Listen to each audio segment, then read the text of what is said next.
আমরা কখনো কোনো কথা বলি না, আমরা প্রাইভেট ইউনিভার্সিটি স্টুডেন্টরা কোন জিনিসটা নিয়ে করি। আমাদের দাবি, আমরা যৌতিক দাবি নিয়ে আসছিলাম, সেটার জন্য আমাদের মার খাইতে হলো পুলিশের। এটা কোনো কথা? আমাদের শুনে আইজিপি থেকে বলা হয়েছে আপনাদের একটা ফুল টাকাও দেওয়া হবে না। কত কোটি টাকা ঢুকলে, কত কয়েক হাজার কোটি টাকা ঢুকলে ভাটারা থানা, বাড্ডা থানা, গুলশান থানা, শুনেছি রাজারবাগ থেকেও পুলিশ আসছে, তারা এই শিক্ষার্থীদের উপর হামলা চালাবে। ইউনাইটেড গ্রুপ থেকে কত টাকা ঢুকছে সেটা আমরা জানতে চাই। এই হামলা কেন করা হলো? হামলা তখনই করা হলো যখন সমঝোতা চলতেছিল, শিক্ষকদের কথা চলতেছিল। তারা একটু পিছু হওয়ার সাথে অনাকাঙ্ক্ষিত যেভাবে হামলা করছে, তাদের চোখ দেখলে আপনার বিশ্বাস করবেন না তাদের মধ্যে শিক্ষার্থীর বিরুদ্ধে যে ক্ষোভ সেটা এখনো তাদের মধ্যে আছে। শিক্ষা মন্ত্রণালয়, স্বরাষ্ট্র মন্ত্রণালয়, প্রধান উপদেষ্টার কার্যালয়, এই তিনটা প্রধান কার্যালয় থেকে প্রতিনিধি আসতে হবে, অথবা এদের উপদেষ্টাদের আসতে হবে। না আসা পর্যন্ত এটা অনির্দিষ্টকাল পর্যন্ত এই অবরোধ চলতে থাকবে এবং সমস্ত প্রাইভেট বিশ্ববিদ্যালয় মিলে ঢাকা শহর ব্লকেট করা হবে। মোহাম্মদ আবু হুরায়রা, সভাপতি বেসরকারি বিশ্ববিদ্যালয় ছাত্রদল, সহসভাপতি বাংলাদেশ জাতীয় ছাত্রদল সংসদ। আমরা এই ইউনাইটেড ইন্টারন্যাশনাল ইউনিভার্সিটি সাধারণ শিক্ষার্থীদের যৌক্তিক দাবি দেওয়ার যে আজকে বল প্রয়োগ হয়েছে সেই বিষয়ে আমাদের অফিসিয়ালি স্টেটমেন্ট এবং আমাদের অবস্থান ছাত্রদলের আপনাদেরকে অবহিত করব। প্রিয় সাংবাদিক ভাই বোনেরা, আপনারা জানেন গত 3 থেকে 4 মাস আগে ইউনাইটেড ইন্টারন্যাশনাল ইউনিভার্সিটির শিক্ষার্থীরা যৌক্তিক কিছু দাবি দেওয়া নিয়ে বিশ্ববিদ্যালয় প্রশাসনের কাছে তারা প্রথম চিঠি দিয়েছে, তাদের দাবি দেওয়া উত্থাপন করেছে। সেখানে বিশ্ববিদ্যালয়ের সকল শিক্ষার্থী উক্ত দাবি দেওয়ার পক্ষে একমত ছিলেন এবং তারা মানববন্ধন থেকে শুরু করে বিশ্ববিদ্যালয় অবস্থান কর্মসূচি পালন করেছে। কিন্তু সেখানে সাধারণ শিক্ষার্থীদের দাবি দেওয়া ছিল ভিসির পদত্যাগ এবং সিএসসি ডিপার্টমেন্টের চেয়ারম্যানের পদত্যাগের দাবিতে। সেখানে 2 জন পদত্যাগ করলেও উক্ত বিশ্ববিদ্যালয়ের পরবর্তীতে দেখা গেছে উক্ত বিশ্ববিদ্যালয়ের সকল ডিপার্টমেন্ট প্রধানদেরকে পরিকল্পিতভাবে পদত্যাগ করতে বাধ্য করা হয়। কারা করিয়েছে? সেটি করিয়েছেন বিশ্ববিদ্যালয়ের সিন্ডিকেট, বিশ্ববিদ্যালয়ের কর্তৃপক্ষ, তারা উক্ত বিশ্ববিদ্যালয়ের ট্রাস্টি এবং উক্ত বিশ্ববিদ্যালয়ের যারা মালিক তারাই এই কাজটি করিয়েছে, একটি বক্স সৃষ্টি করেছে। এতে শিক্ষার্থীরা প্রচণ্ডভাবে হতাশাগ্রস্ত হয় এবং শিক্ষার্থীরা হতাশ হয়ে তারা বারবার বোঝাতে সক্ষম হন যে আমরা তো শুধু দুজনের পদত্যাগ চেয়েছিলাম এবং আমাদের নির্দিষ্ট কিছু দাবি দেওয়ার জন্য আমরা আন্দোলন করেছি। সকল ডিপার্টমেন্টের চেয়ারম্যান এবং ডিপার্টমেন্ট প্রধানরা তো আমাদের প্রিয় শিক্ষক, তারা কেন পদত্যাগ করবেন? উক্ত ঘটনার কোনো যৌক্তিক ব্যাখ্যা না দিয়ে আপনারা জানেন বিশ্ববিদ্যালয়টি অনির্দিষ্টকালের জন্য বন্ধ করে দেওয়া হয়।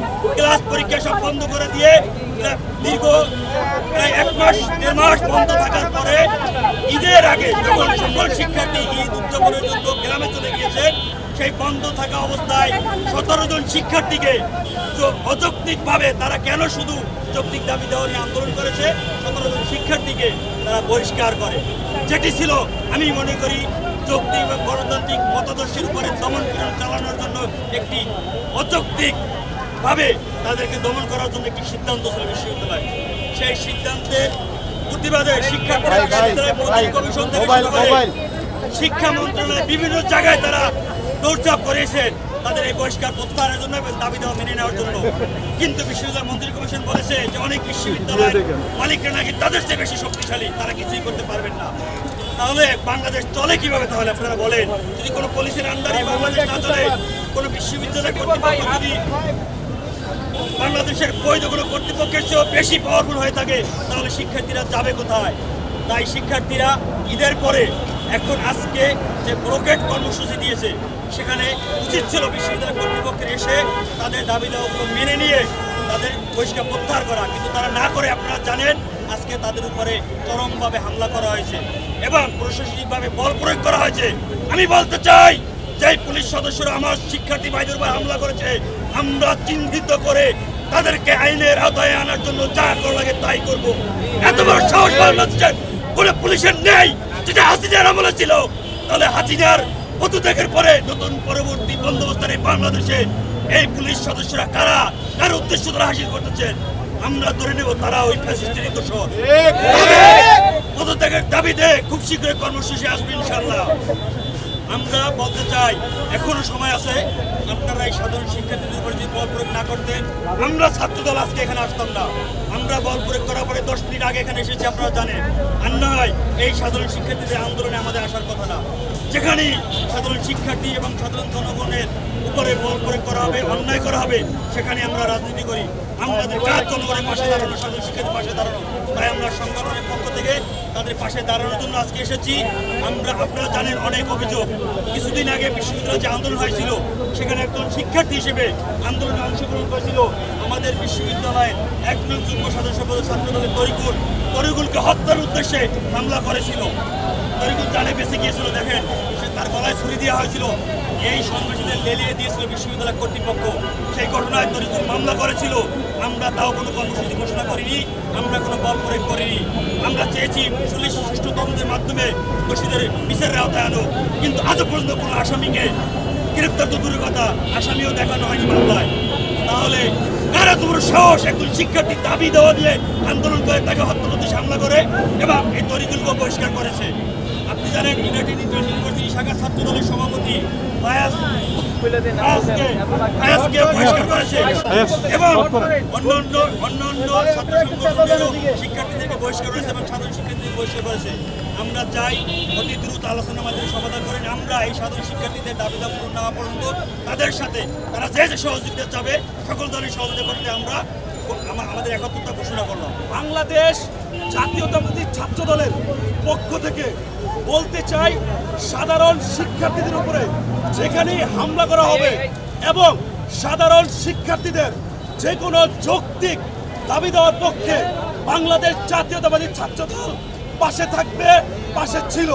বাংলাদেশ জাতীয়তাবাদী ছাত্র দল বেসরকারি বিশ্ববিদ্যালয় শাখার সভাপতি, সাধারণ সম্পাদক সহ আমরা সবাই এখানে এসেছি একত্রতা পোষণ করার জন্য।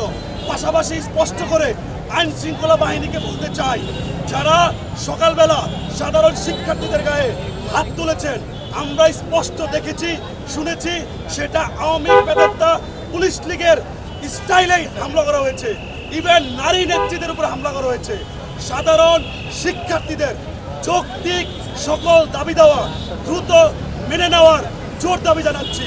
বাংলাদেশ জাতীয়তাবাদী ছাত্র দল বেসরকারি বিশ্ববিদ্যালয়ের শাখা ছাত্র দল সাধারণ শিক্ষার্থীদের সেবক। সাধারণ শিক্ষার্থীরা আমাদের আবেগ অনুভূতির জায়গায় বসবাস করে। সুতরাং আরেকটি শিক্ষার্থীর গায়ে যদি হাত দেওয়া হয়, তাহলে আমরা বেসরকারি বিশ্ববিদ্যালয় শাখা ছাত্র দল সারা বাংলাদেশে প্রত্যেকটি বেসরকারি বিশ্ববিদ্যালয়ের শিক্ষার্থীদেরকে নিয়ে সারা ঢাকা শহরে দুর্বার আন্দোলন করে তুলব। আমরা ইউআইউর কর্তৃপক্ষকে বিনীত অনুরোধ জানিয়ে বলবো, দ্রুত আপনারা সাধারণ শিক্ষার্থীদের বহিষ্কার সহ যৌক্তিক সকল দাবি দেওয়া মেনে নিন।